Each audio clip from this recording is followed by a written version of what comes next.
Hey, I don't know exactly what I'm trying to talk about here, but I felt like I was supposed to make another video.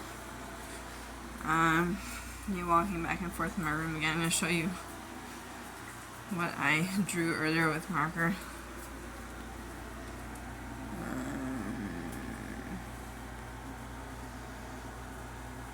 There it is.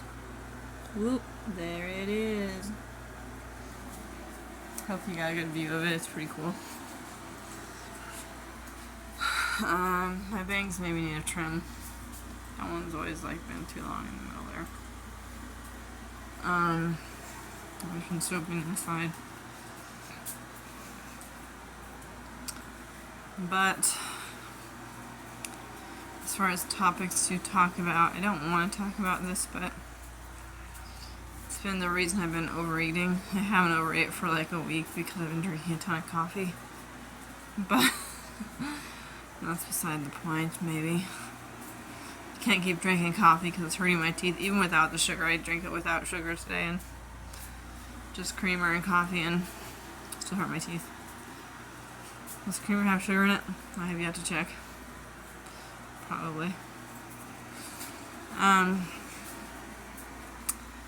But there's this guy I was sleeping with back in December. Maybe early January, I'm not sure. But, he had said some things about me, like that I was, he alluded to that I was not a nice person, and then he didn't say the other. We laughed when I said I was a nice person, in that sort of way where he doesn't agree.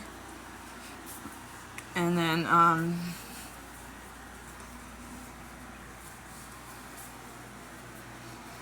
I don't know. He didn't like how I was treating him because, I think would come up with, things I was emotionally upset about. I'd bring them to his attention, and then he thought I was being too emotional. So, and then, I think he didn't like that I told him I didn't want to have sex anymore, and then the next day we were having sex again. I don't think he minded that we were having sex again, but he didn't like the back and forth aspect of it. I don't know. Seems like he had issues of his own that he was kind of putting on me a little bit too.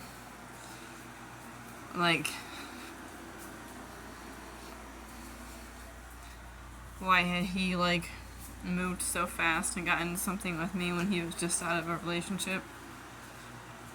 But he quickly decided not to continue even talking to me, even though we had kind of started as friends and getting along really well, is why we'd ended up sleeping together in the first place. But then he decided he didn't want to talk to me anymore. He told me that. He didn't want me to talk to him anymore, as if I was going to force myself on him or something. Was what he said.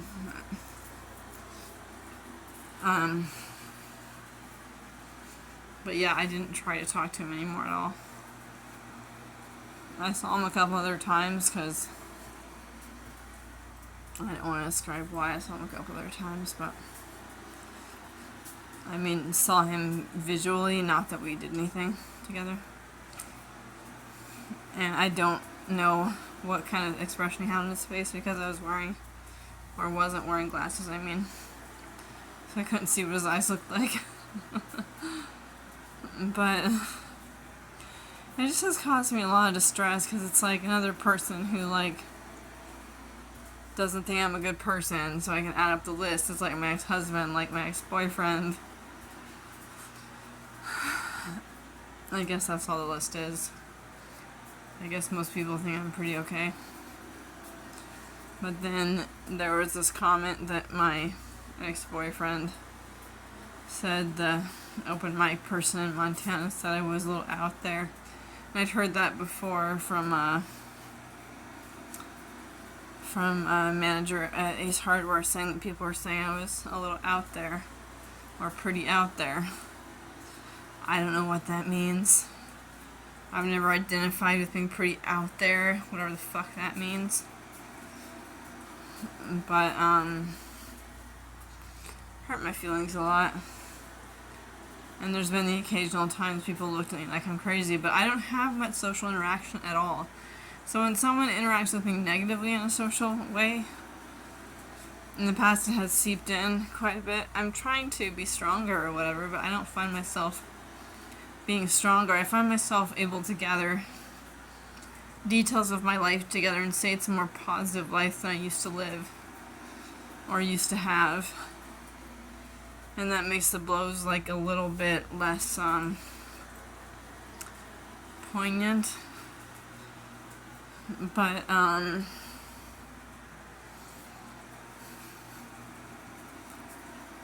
don't know. It's so they come up and they hurt me. The memories.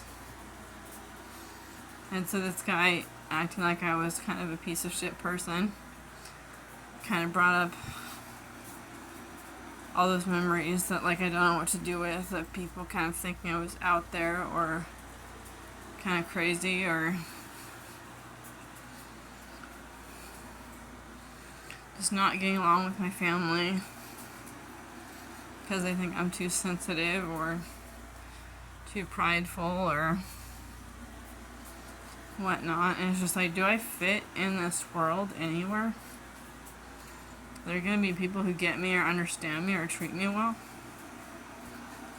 I feel like it'll happen, but to be like almost 40 and it hasn't happened yet, I feel pretty fucking alone.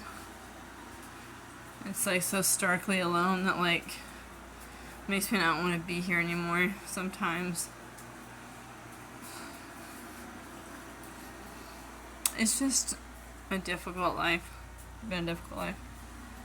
It's getting a little easier as I just like accept how alone I'm gonna be or how alone I've become. But then as I say that out loud, I realize I'm not really alone. There's God and the people will come, the people that are supposed to be in my life, they're just not here yet. That feels like the truth. Hope I'm right. I know I'm right. So that kind of keeps me going, just this hope for the future. It's just like when several years pass and all you have is hope for the future, what do you really have? Just hope. Just hope. At least you have hope. But it doesn't really feel like enough. I mean, it'll work in the meantime. But why does everything have to take so long to get here? Why does my paradise seem so far away? And then as I say it, I know my paradise is just in this room that I'm living in, that I'm renting. I have a guitar. I can paint once in a while when I can afford it. Canvases, I mean. I have markers. I can draw. I need a pencil sharpener.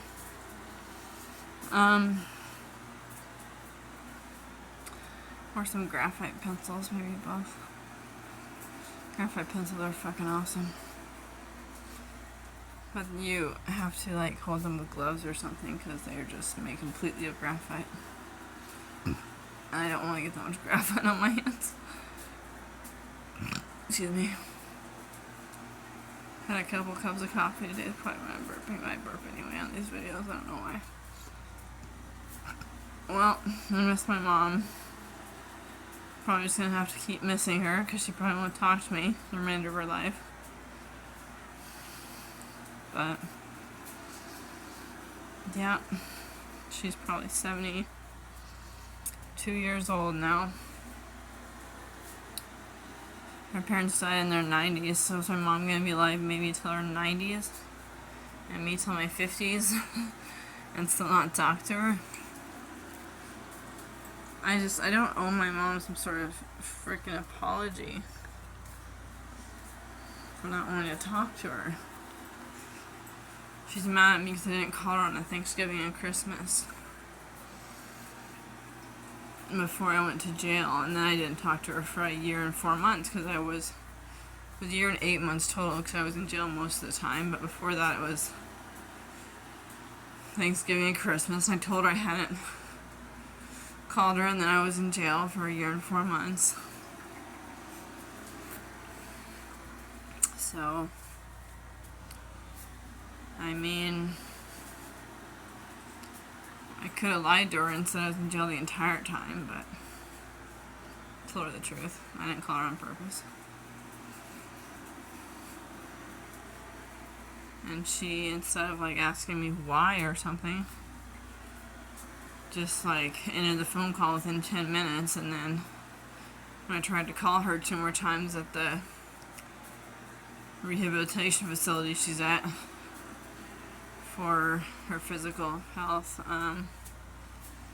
she didn't come to the phone. They said she was eating, and maybe that was why. I don't think so.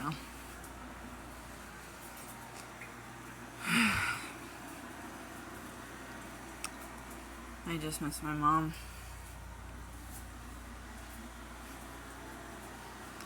She was never really that good of a mom. She introduced music to me, which I will always appreciate. As far as being a mother, she left me kind of on my own this entire life. Even when she was there. She wasn't really there. She was with her piano. Her first love. I don't blame her for that. I love music, but it is hard being a kid when your mom really doesn't want you around. And I could always feel that from her. I could feel that with me and my own son. That I felt like he was distracting from my pursuits of music and whatnot. That I really didn't want to take care of him. But I knew that before he was even born. I just felt like I had to protect him from his dad. And then the irony of it, I couldn't take care of him anymore because of my physical health mostly. It was partially mental health that I didn't realize was going astray as well. But I've been really depressed and really paranoid for a very long time. It was hard to function. It still is. The depression is lifting, but... And I don't feel like I'm paranoid anymore, but I take meds now. I didn't at the time. But I feel like this message is going to be helpful to somebody. But, yeah, so I let my son go live with his dad when he was 4. Even though his dad was just out of jail for drug possession or something like that. And Damien got taken away from his dad before he turned 5. And he was with this other family when I finally was able to figure out where he was. And that's not the complete story or truth. I was sent a letter before 2 years. It was about a year and a half or a little less. But I still thought I was like another soul. Which I still feel sometimes, like, if you ever heard of a walk-in soul, it's like where another soul inhabits your body. So in essence, I didn't think that I was, not in essence, but in truth, I didn't think that Damien was my son for maybe a year. So when I finally came to and thought maybe I was Rosalyn Amo again,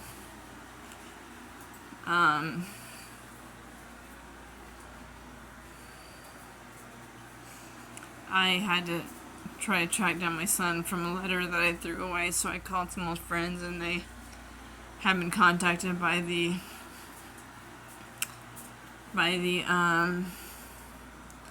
CPS in the state my son is in now, of the United States of America, not state of being.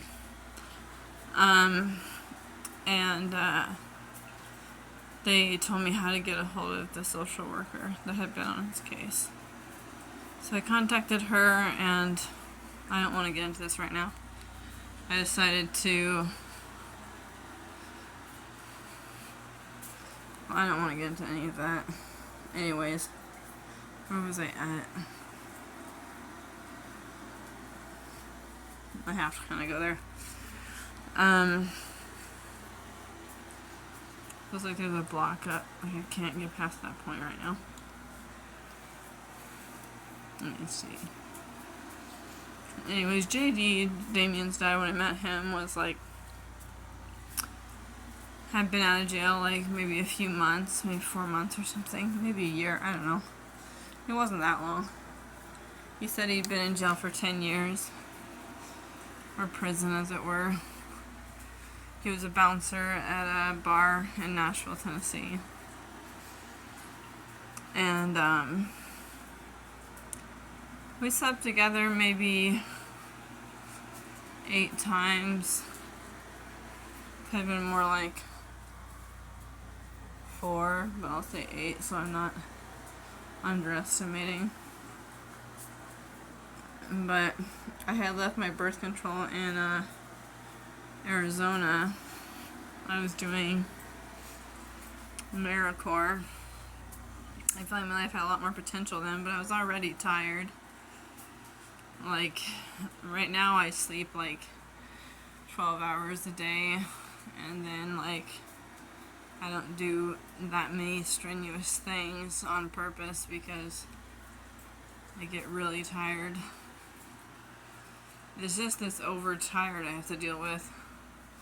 But I was already overtired, but I was still working like normal along with the other people that were doing trail work. They thought I was going too slow, but I felt like if I went too fast, I was going to be more overtired than I was, which is something I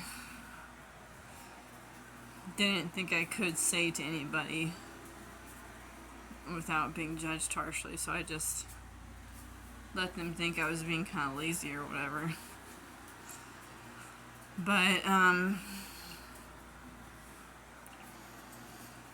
yeah, so I got pregnant. I met JD in Nashville because we went from Arizona to Franklin, Tennessee, from Tucson, Arizona to Franklin, to do some trail work on the Natchez Trace Trail, which is cool. It wasn't that cool doing the trail work, but I saw at least one amazing nature scene or two that I still remember. Which I still had some of the photos I took. They were pretty cool. But I deleted my old Facebook account.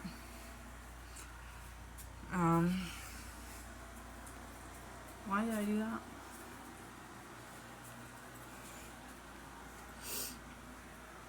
Something about it. I had reminders of the past. I had a bunch of photos of the racial algebra scholarship I won in high school when I went to Washington, D.C. Maybe I didn't want to see those anymore, or see the...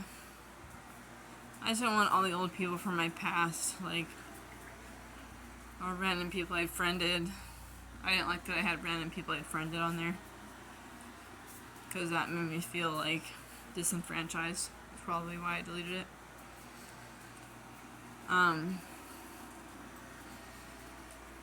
Yeah, I think that's this message.